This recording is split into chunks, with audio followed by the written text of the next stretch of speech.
έτσι σήμερα. Το μωρό μου δεν θέλει τσαντρίσαγμα. Θα το βυζένει από εδώ και μπρος η Παναγιά που το πήρε κοντά της. Διαμάντο, γιατί δεν μου το είπες, πότε σώθηκε? Τα μεσάνυχτα έσβησε σαν φλόγα τεριού στην αναπνοή του. Ναι, μου έσκαψα με το σπαθί μου ένα λάκκο και το όφωξα με τα χέρια μου. Κι εγώ, Διαμάντο, δυο τάθαψα δίχως ξόδες σαν και εσένα.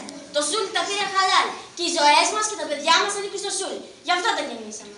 Μη μου λες λόγια παρήγορα, καπετάνισσα. Ο πόλεμος έχει σκληρύνει την καρδιά μου.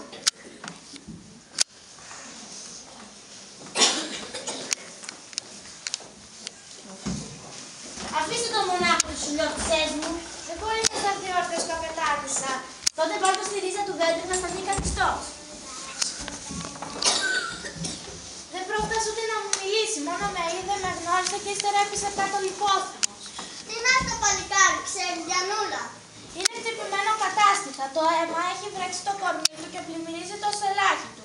Μόνο η σκέψη να μας ξαναβρει του έδινε κουράγιο και περπατούσε.